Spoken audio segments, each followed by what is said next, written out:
Hey there, thanks for tuning into Duckbricks. I'm Chris, and LEGO City is kinda killing it this year in 2025. I wanted to take some time to highlight one of my new favorite LEGO City sets, the Arctic Train, for all the different innovations it introduces into the classic LEGO Train system, and also celebrate some of the pretty cool city sets we've been getting this year that maybe most LEGO fans might be overlooking because it's LEGO City. So join me as we jump into a quick look at the LEGO City Arctic Train and some of these other sets as well. LEGO City has had quite the interesting year. With many of the earlier year slots reserved for F1 tie-ins, I was really interested to see what they do with the later summer wave, because typically that's where City tries to branch out. Instead of doing an entire wave focused on one particular subtheme like we've gotten in the past with, say, Volcano or even Arctic Exploration, they've really tried to diversify the summer wave, and I'm really happy with a lot of the results here. From a custom police garage to a couple of construction sets, the bulldozer and tow truck, to even some standard city builds like the central train station and, of course, the incredible Explorer train, there's a lot to love here. And honestly, I found myself really enjoying most of these city builds, which honestly is not really a theme that typically excites me too much, but after seeing the train in particular, I could not wait to get my hands on the sets. I really appreciate how City is trying a slightly different strategy in modern days, where they're trying to split up different sub-themes across multiple years. So this year we can get a couple of Arctic sets, but we might get some next year or even the year before, and the same goes for stuff like construction and even city police and fire, which typically make up an entire wave, but now you might get one or two. And I feel like a much more diverse city wave on shelves is definitely going to be something that will help the theme in the long run, just by having different variety in terms of what you can actually get in terms of city at any given point. Kids may not be interested in an entire wave full of Arctic or even construction sets, but they might grab one or two this year, and if they like them, they might get one or two the next year. And by doing this, LEGO allows there to be a lot more diversity in current city offerings on shelves at one time, which I really appreciate. I do want to start off by taking a quick look at some of these other sets before honing in on how LEGO has revolutionized the train system, and we'll start off with this Arctic truck here. This is 60471, retailing for $120 US, so it's quite a lot of money for a truck, but it is a very big truck. It comes with 1,057 pieces, which is remarkably decent value, especially for City, which surprisingly is one of the more overpriced themes, and I really like how it has so much interior space. You have places for workers to work at computers, you have labs, you have living space, you have a toilet built in, you have suspension on the wheels, and yes, this does come with a whole coterie of animals as well, including two of the wolves from the CMF series and a little baby pup. One of the other sets here is more around the construction or just kind of roadside assistance type of category, and this is the tow truck. 60467 retails for $90 US and comes with 793 pieces, and unfortunately this does feel really expensive for me for $90. Thankfully, it is really jam-packed full of functionality. There are two different string-controlled winches here, there are pistons all around the entire build, and there's all sorts of different things you can do with it. You can rescue a car by lifting it up from the bottom, or you can actually use the crane to lift up the cargo in the back of the car as well. Everything is fully movable, and there's lots of different functionalities that the truck itself packs in. So I do think for kids this is a really fun toy, but after having built it, it is a very hard pill to swallow to spend $90 on two vehicles. Even though one of those vehicles is relatively larger, I feel like this same set would have been maybe $40 or $50 for the same scale back in the day. It's obvious to me, however, where exactly the budget has gone. Both of the vehicles have intricate detail opening front hoods, you have studs on the side detail making up the entire side of both of these vehicles, and obviously this is a new design language for LEGO City, just to make the vehicles feel more refined. You can even see the engine details under the front truck, so obviously by a part count wise, you can kind of see where the value is, but for me personally, I don't really know if it's worth the trade-off if you're spending $90 on two vehicles. Moving on from that, we have a very different set. This is 60457, the Custom Police Garage. It retails for $55 and comes with 489 pieces, and this is kind of like something that more belongs in something like Ultra Agents or a LEGO Super Spy type set. I could totally see LEGO doing a more modern spy theme and including this exact idea for a set in that theme. The general premise is that depending on the mission you're on, you can equip your police vehicle with a couple of different items. You can have it be equipped with skis for the snow, larger all-terrain wheels for going on all-terrain ground, regular wheels if you want to maximize your speed, as well as drone helicopters if you want to have it fly in the sky. It's a very out there and crazy concept, and I really like it for what it is. I just wish it wasn't police themed, because I would have loved to see this type of concept for any other, maybe more interesting action-adventure theme, but given that Ninjago is basically our only action-adventure original theme nowadays, ideas like this are being relegated to City. Moving on from that, we have a rescue plane, and this one is actually a really great build. I was really impressed by a lot of the pieces used here because they've introduced a couple of new elements like the opening door. It's 60465, the air ambulance, retailing for another $55 and coming in with 403 pieces, which honestly I think is kind of worth it given that a lot of those pieces are relatively large. And of course, it isn't LEGO City without a floating boat. 60456 is the police boat for $35 and 264 pieces, which is actually, again, pretty decent value for a boat that floats. And finally, we have a construction vehicle before we move on to one of my favorite buildings. This is the Bulldozer. 60466 retails for $65 and comes with 682 pieces, but again, many of those pieces are just made up in the treads here. I do like the functionality, and one thing that is super impressive is this actually has a working engine. Much like the LEGO Technic cars, you can actually see the pistons move when you move this vehicle along the ground. It was kind of shocking to me to see that integrated in a standard City set, and honestly, again, this is an example of City going maybe a little too above and beyond with the detailing, where it is really fun for kids to put that together and to play with it, but again, you have sets that are a lot more expensive because of stuff like that. And finally, we can get to one of my favorite City sets this wave, which is 60469, the Central Train Station. It retails for $100 and comes with 752 pieces. I don't know, I just love the architecture on this. They're utilizing a rounded glass window similar to the Bricklink Designer Program train, and this is one of the two sets this wave that also introduces the brand new Pigeon piece. The other one is the City Tower, which is a monstrosity of a City set on its own, and I kind of want to make a separate video about that one, so we'll see if I get around to it, but that's why I didn't include it in this video.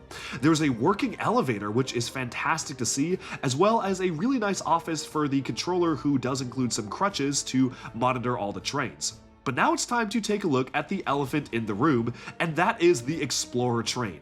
I spoke a little bit earlier in this video about how really cool ideas are relegated to LEGO City because there aren't really any other action-adventure themes on shelves, and this is a prime example. The Explorer train isn't really matching up to any official or real-life train. It clearly is meant to be a more sci-fi concept, or at least kind of grounded sci-fi in LEGO City. And to accomplish a lot of the incredible functions, they've introduced a number of new elements that really expand the LEGO train system. This piece you're looking at here is a customized LEGO train element, which allows you to have some sort of function be activated as the train rolls past. Here, it's used to actually make some boulders fall in the train, heightening the sense of danger, but I can see this being used for all sorts of different applications, and I cannot wait to see builders actually get their hands on that piece and really try to figure out what sorts of moving applications they can get out of a piece like that. The train itself is fully remote controlled, 60470, but just be a little careful when going on max speeds because it does not handle curves well, as you saw, at the max speed. It retails for $210 and comes with 1,517 pieces, but again, those also count the electronics and the large train pieces, as well as all of the new track components, of which there are 2 included in the set. So honestly, for $210, I actually feel like the value here is pretty decent. It's very hard to shape up value on a train set like this, but I ended up absolutely loving this build. First of all, the train itself is phenomenal. I think it is just a very cool thing to look at aesthetically. You have all sorts of different cars that feel more streamlined as opposed to standard LEGO City trains, and it is really cool to get all these new mold sets for the train tracks themselves. LEGO hasn't made a substantial update to the LEGO train system in years, and I was really curious what this was going to look like and how it was going to function, and I'm very happy with how that piece is used. But there's arguably an even more useful piece that I think a lot of LEGO train builders are going to love getting their hands on, and we'll take a look at that one in a second.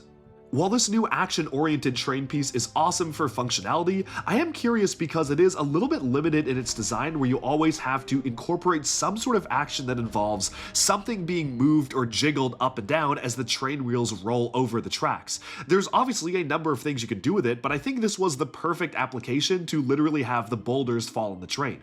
There is, however, a much more interesting piece here, and that is the element they use at the station.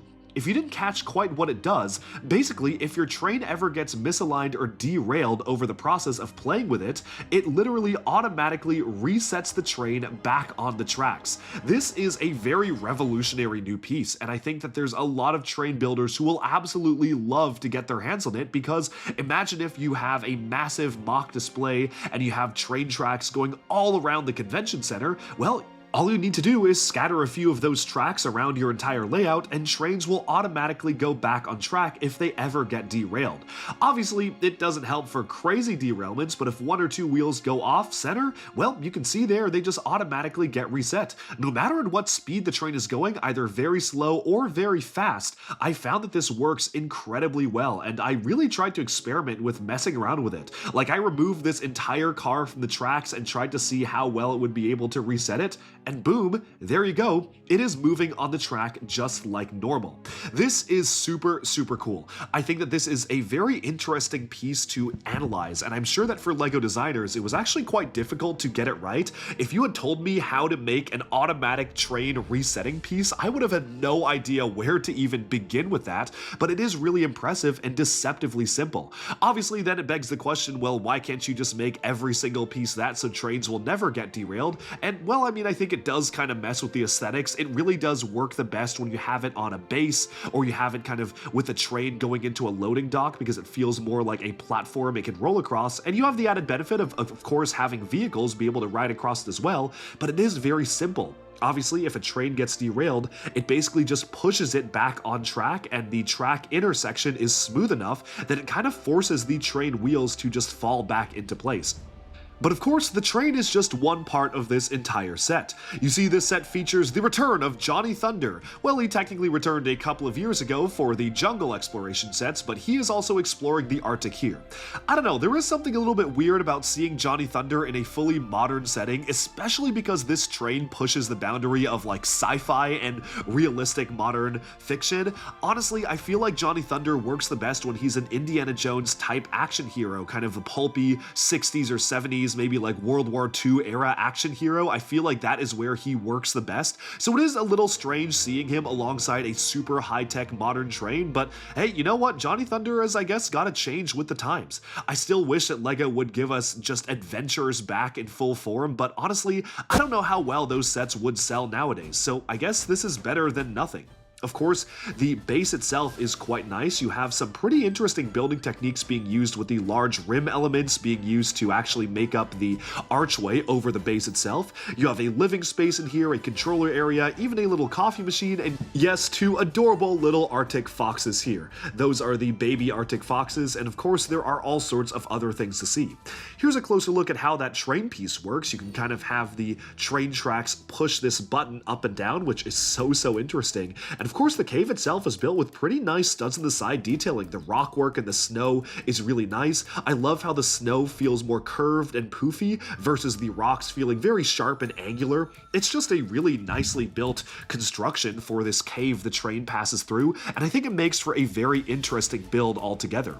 Of course, you have a little bit of a cave to explore as well. It looks like this was an abandoned mining area, so you can see that the entire cave can be separated out, and you can have little minifigures go in and explore what could have been going on inside this cave. I also love how on the inside of the cave there is a wanted poster from back then with the Yeti being wanted there, and that is of course the Yeti from the collectible minifigure series. The set also comes with a wolf, again returning from the Wolfpack CMF, and altogether, this is easily one of my favorite sets of the year. I think LEGO absolutely did a remarkable job pulling this set off. I think that the build looks great, the train itself is remarkably detailed. I like just how much interior space there is, especially in the passenger compartment here, that is all glass, utilizing a studs on the side technique, which is genuinely really interesting. And of course, while you're not using the computer, you can fold it down and turn it into a bed. Altogether, I'm a fan of most of the LEGO City releases this year in 2025. January was another very interesting wave with these City No Limits little racing vehicles, so that was a very different idea for City. The Scrapyard was also a really fun set, so altogether, just looking back on City this year, while there have been less sets compared to prior years, there were only around 40-some sets released this year, 48 to be particular, versus 58 in 2024 and 62 in 23 and 64 in 2022. City is obviously going a little bit downscaling this year. I'm very happy with all of the sets they've come up with, especially the Explorer train, and I just would love to see LEGO try something like this for an original action-adventure theme. Imagine getting a Ninjago train, or even better, an original theme that doesn't have to do with any other theme on shelves nowadays. Well, a man can dream. That's all for this look at the brand new LEGO City summer sets. Hope you enjoyed this quick peek at them. All of these sets I did purchase myself, with the exception of the Bulldozer, which LEGO sent me. So since I got the Bulldozer, I figured I might as well do a video on all the rest. That's all for now. Thank you so much for watching, and be sure to like and subscribe for even more LEGO news, reviews, discussion, and analyses coming your way very soon. Thanks, and bye for now.